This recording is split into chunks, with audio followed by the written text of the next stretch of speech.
아멘. 아이와 이야기를 하다 보면 인생에 대한 이야기들을 하게 됩니다. 어제도 밤늦게까지 12시간 넘어서까지 이제 큰아이와 함께 이제 불을 좀 펴놓고 계속 이런저런 이야기를 하게 되는 것 같아요. 이런 이야기를 하다가 보면 여러분, 왜 우리가 이 사람을 누구에게 배운다는 건, 배우는 사람은 어떤 사람이냐면 나보다 먼저 있었고 나보다 먼저 경험한 사람이 보통 우리의 이제 스승이 됩니다. 무언가를 얘기해 줄 때 내가 너보다 인생을 먼저 살았고 내가 그렇게 사는 사람들을 보았고 제가 경험이 있다 보니까 그 경험을 이야기해 주는데, 문제는 뭐냐면 아빠는, 그죠? 그러니까 선생님이 이야기하거나 선배가 이야기하면 좀 다른데, 본인의 부모와 또 본인과 가장 가까이 있는 사람이 이야기할 때 되면 사실 그게 그렇게 잘 귀에 들리지 않게 됩니다. 그럼 자연스럽게 이제 뭘 이야기하게 되냐면, 그래도 아빠가 이렇게 살아왔다고 하는 저의 삶의 어떤 업적이고 자랑이란 자랑인 것을 이야기하게 됩니다. 왜 그것이라도 이야기해서 아빠 그래도 이렇게 살았잖아, 아빠 그래도 이렇게 했었어 라고 이야기하는 건 뭐 제 아이에게 뭐 저를 자랑해봐야 뭐가 있겠습니까? 이 얘기는 뭐예요? 아빠가 하는 말이 네 인생에 도움이 된다는 것을 또 강조하기 위해서, 또 감사하게 옆에 있던 아내도 계속해서 이제 아빠는 그렇게 살았어, 아빠는 그렇게 했어 라고 얘기하면서 같이 이제 맞장구를 쳐주면서, 그렇다고 그 이야기를 이제 진행해 나가는 거죠.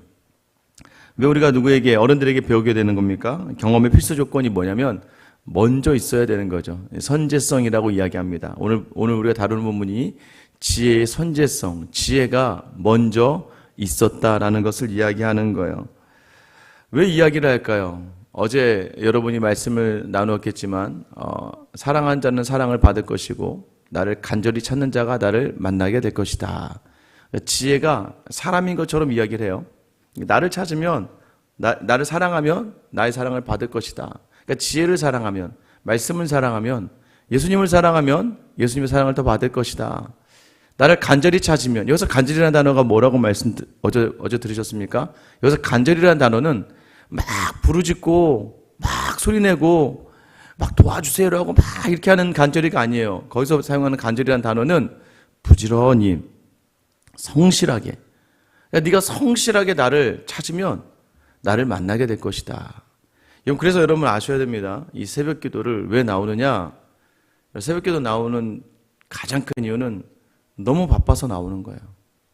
일상이 너무 바빠서. 그건 저는 가정에서 뭐 가사 일을 하시거나 하시는 분들은 새벽 기도 집에서 시간이 돼서 여유가 있을 때 기도할 수 있으면 집에서 기도하시면 돼요. 그런데 너무 바쁘니까, 너무 분주하니까, 집에 있다 할지라도 뭐 안 바쁘다는 얘기가 아니에요. 집에서 가사를 하더라도 내가 정말 막 분주하고 너무 힘들 때가 있어요. 여러분, 근데 그럴 때 어떻게 하라고요? 새벽에 기도하라는 거예요. 새벽에. 예수님께서 한참 낮과 오전에는 사역하셨습니다. 병자를 고치시고 가르치시고 전도하셨어요. 그 시간 날 때가 언제예요? 새벽과 밤늦은 시간밖에는 시간이 나질 않았어요.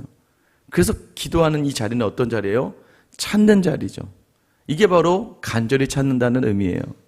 지혜를 간절히 찾아라라는 것은 우리가 정말 한번 욱해서 막 모든 것을 다 쏟아내고, 물론 그것도 간절한 기도의 하나일 수 있습니다. 근데 지금 잠언에서 이야기하고 잠언에서 우리에게 바라는 간절히 지혜를 찾아라, 하나님을 찾으라라는 이 표현은 매일매일 부지런히 하루도 빠짐없이 하나님과 만날 수 있는 시간들을 자꾸 만들어서 그를 찾으면 그 지혜가 우리를 만나 주신다는 거예요. 그러니까 간절히 찾아. 왠 줄 아니? 이 지혜가 이러이러하기 때문이야 라고 오늘 본문이 이야기하고 있는 거예요. 22절 어떻게 시작합니까? 여호와께서 그 조화의 시작 곧 태초에 일하시기 전에 나를 가지셨으며 라고 시작해요. 하나님이 태초 전에 나를 가지셨다. 그 전에부터 하나님과 함께 있었다는 표현이 맞겠죠. 이 표현은요, 요한복음 1장 1절의 표현과 비슷하다고 보시면 됩니다. 태초에 말씀이 계시니라. 이 말씀이 하나님과 함께 계셨으니 이 말씀이 곧 하나님이시니라. 그러니까 지금 하나님께서, 여러분 삼위일체라는 개념이 좀 어렵습니다만은 하나님께서 성부와 성자와 성령으로 함께 계셨을 때에 특별히 하나님 이 땅을 어떻게 창조하시냐면 말씀으로 창조하셨는데 그 말씀이 바로 이 지혜다라고 이야기하는 거고, 그 말씀이 곧 이 지혜의 근본은 하나님을 경외하는 것이고, 그 말씀이 뭐예요? 우리 주님 되신 예수 그리스도다라는 것을 이 본문에서 또 요한복음 통해서 알 수가 있는 것이죠.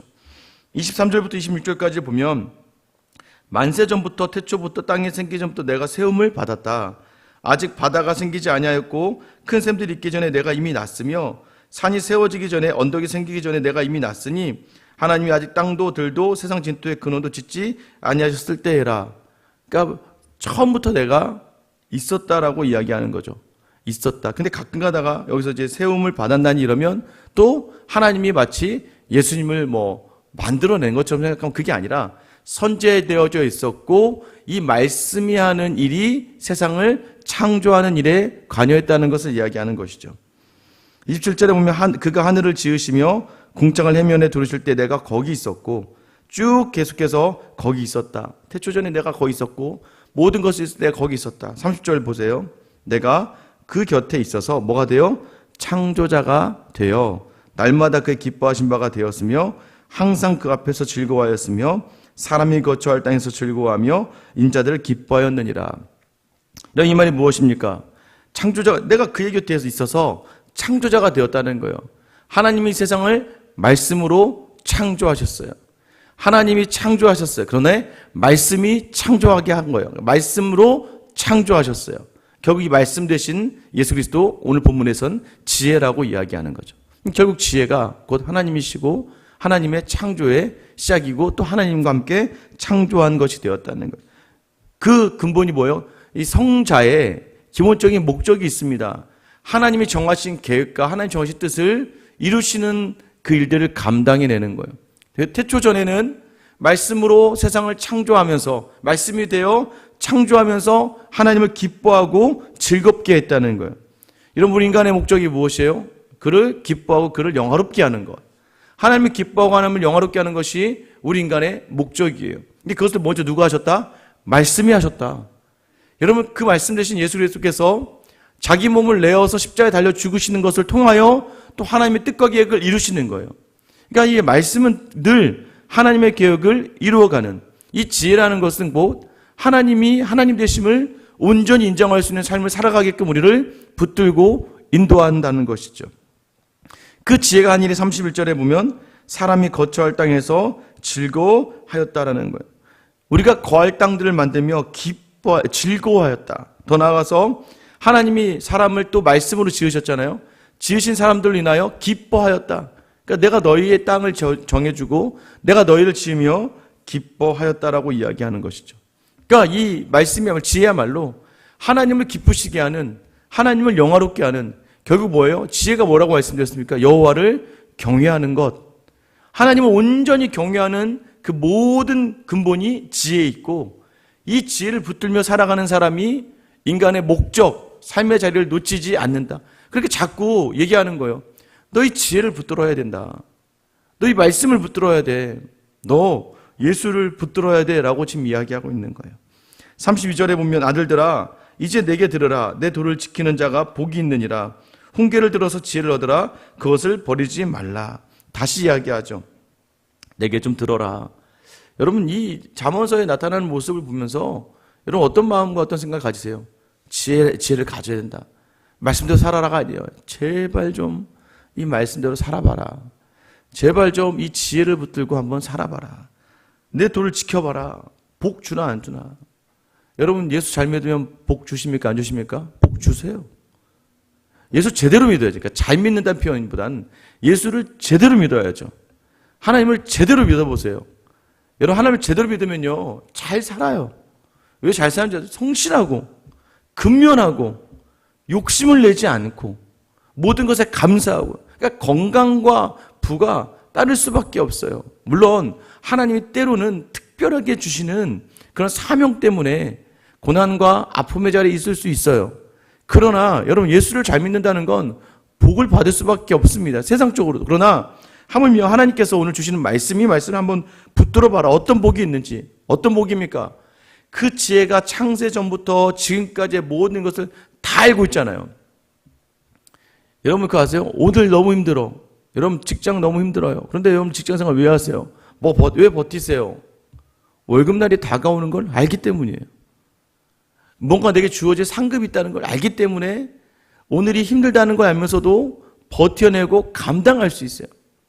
안다는 거예요. 여러분 우리의 삶이 오늘 하루의 삶이 쉽지 않고 어렵고 지칠 수 있어요. 그런데 지혜가 없는 자들은 뭐예요? 에라 모르겠다. 인생을 포기하거나 악착같이 자기 악을 가지고 자기의 뜻을 가지고 뭔가 막 이제 난 세상을 몰라 막 다 이겨버릴 거야. 내가 다 죽여버릴 거야. 이런 생각 가지고 살아가거나 그런데 우리에게 주신 지혜는 이거 하나님이 주신 거야. 하나님 주신 것이고 하나님이 선하시니까 반드시 하나님이 더 좋은 것으로 우리를 인도하실 거야. 그래서 오늘 하루도 하나님 보시기에 부끄럽지 않게 하나님 보시기에 기뻐하시게 살아가는 자리가 쉽지는 않아요. 그러나 여러분 시간 지나 뒤돌아보시라는 거예요. 하나님 한 번도 여러분을 배신한 적이 있었는가? 하나님의 말씀이 한 번이라도 여러분의 삶의 자리를 무너뜨린 자리가 있었는가? 한 번도 없었다는 거예요. 오히려 그 말씀을 붙들고 있었던 내가 하나님의 자리를 떠나서 오히려 하나님을 무시하고 여기 아까 얘기하셨죠. 제가 제 아이에게 많은 조언을 해줍니다. 항상 이 아이는요 제 조언을 무시합니다.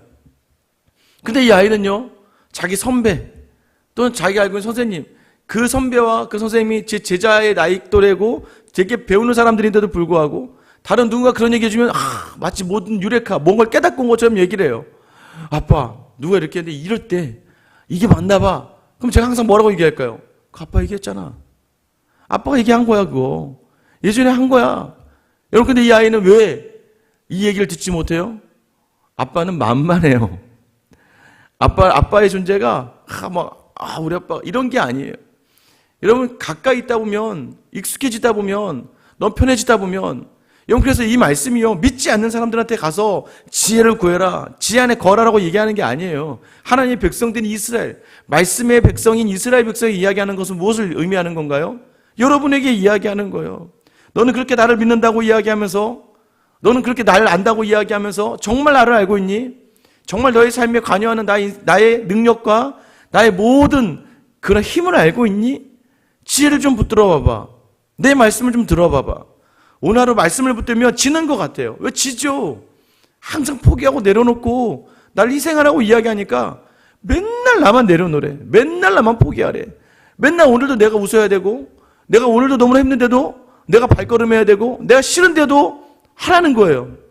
근데 오늘 뭐라고 한번 해보라는 거예요. 그래도 내게서 들어라. 그 도를 지켜서 복을 좀 받아라. 33절 뭐예요? 훈계를 들어서 지혜를 얻으라. 하지 말라는 건 좀 하지 말고 힘들어도 하라는 건 좀 해보라는 거예요. 여러분 말씀대로 하는 거죠. 그러면 뭐예요? 그것을 버리지 말아라. 근데 우리는 조금 힘들면 버려버려요. 조금 지치면 뒤돌아버려요. 34절 말씀 같이 한번 읽어볼게요. 시작. 누구든지 내게 들으며 날마다 내 문 곁에서 기다리며 문설주 옆에서 기다리는 자는 복이 있나니. 여기서 내게 들으며 날마다 문 곁에서 기다려라라고 이야기해요. 문설주 옆에서 기다리는 자는 복이 있다. 여러분 기다리다. 기다려라. 그냥 기다리면 다 해주시는구나. 주일날 우리가 말씀 나눴죠. 말씀이 선포되면 말씀도 이루실 건데 내 인생 예정설 다 정해놨어. 다 정해놨다는데 가만히 있으면 알아서 해주겠지. 그게 아니라는 말이에요. 100% 하나님의 은혜와 하나님의 감동이고 똑같이 주어지는 자리인데 누가 누리는 거예요? 말씀에 반응하는 사람이 그 복을 누리는 거고 말씀에 반응하지 않는 사람은 그 복을 절대 알 수가 없어요. 주일날 뭐라고 말씀드렸어요? 기도는 기적을 이루는 여러분 기적을 이루어내기 위해서 드려지는 게 아니라 오늘도 내 삶에 기적을 행하시는 하나님을 발견하는 자리가 바로 기도라는 거예요. 여러분 이 말씀을 가지고 있어 복을 받는 게 아니라 말씀이 내 안에 오니까 오늘 내게 이루어지는 모든 게 하나님의 복이구나라는 걸 깨닫는 것이 바로 이 말씀이라는 거예요. 그러니까 오늘 어떻게 살지를 선택하라는 거예요. 여기서 말하는 기다리라는 건 그러니까 아무것도 안 하고 하나님 다 정해주시지 기다려야지가 아니에요. 이 말씀은 뭐예요? 문 옆에서 기다리. 이 리시코트라고 하는 히브리어 단어는요 시중들다, 준수하다, 보존하다는 의미가 있어요. 이 말은 의미일까요? 지금 왕이 명령을 딱 내리기 전인데 신하들이 다 허리를 굽히고 있는 상태예요. 이게 뭐예요? 말씀을 하시면 바로 순종할 수 있는 그 자리에 서는 거죠. 여러분 이 말씀들은 뭐 생각나세요? 볼지어다 내가 문 밖에 서서 두드리노니 누구든지 내 음성을 듣고 문을 열면 내가 그와 더불어 먹고 그 나와 더불어 살리라. 여러분 보세요. 문설주 옆에서 기다리는 자, 문 옆에서 기다리는 자, 믿음의 사람들에게 이야기하고 있는 거예요. 믿음의 사람, 여러분 요한계시록에 나오는 그 말씀도 믿음 없는 사람에게 이야기하는 게 아니에요. 믿음 있고 말씀을 붙든 사람들에게 이야기하고 있는 거예요. 그러니까 우리가 믿음이 있다는 거면 문 옆에서 기다리고 있는 거예요. 언제든지 지혜가, 언제든지 말씀이 나를 딱 찾아오는 순간을 놓치지 않으려고 애쓰며 부지런히 그 자리에 있는 사람이 복을 누릴 수 있다는 거예요. 여러분의 하루가 어떻게 해석되느냐가 우리 인생을 바뀌게 하니까요. 여러분 아무리 정말 홀부모 또는 막 폭력적인 가정에서 자라고 정말 막 처참한 가정환경에서 자랐다 할지라도요. 여러분 다들 이러죠. 아유 얼마나 인생이 힘들었을까. 이해가 돼. 이해는 돼요. 공부할 수 있는 환경도 아니었고 뭘 할 수 있는 여건도 아니었고 사랑도 못 받아봤고 모든 게 다 이해가 돼요. 여러분 그래서 우리는 이해해야 돼요. 어떤 사람이 특정한 막 이상한 괴팍한 막 성격이 나오고 막 이상한 행동을 볼 때는 그 사람이 어렸을 때 상처라는 걸 여러분 이해해 줘야 돼요. 그러나 이해하는 것과 그 사람이 누리는 삶은 다른 거예요. 모두가 다 그걸 경험했다고 해서 모두가 다 그렇게 살지 않아요. 어떤 사람은 자기의 상처와 아픔을 정말 믿음이 없어도 잘 해석해내는 사람이 있어요. 이 아픔을 디뎌서 바꿔야겠다. 이 상처를 디딤돌 삼아서 내 인생을 바꿔야겠다 해서 인생을 바꾼 사람들이 소위 말하는 위인전에 나오는 사람들이에요. 여러분 하물며 믿음이 있는 우리가 뭘 어떻게 해야 되겠습니까? 믿음이 있으면 뭐예요? 오늘을 어떻게 해석하느냐가 오늘을 우리를 어떻게 기쁨으로 건져 올릴지 또 비참하고 분을 내며 끝날지를 정하는 거예요. 세월을 아끼라가 뭐라고 했어요? 엑사골라죠. 오늘을 건져 올리라는 거예요. 말씀으로 오늘을 건져 올려라. 너희 삶을 건져 올려서 복 받으라는 얘기예요. 아니 복이 있다는 걸 알라는 거예요. 복이 있다는 걸 알라고요. 여러분 오늘 여러분에게 하나님이 일하시는 복의 자리가 수없이 많이 펼쳐진 줄 믿으시길 축원합니다. 거기서 내가 믿음으로 건져 올리는 거예요. 근데 믿음이 없으면 어떻게 해요?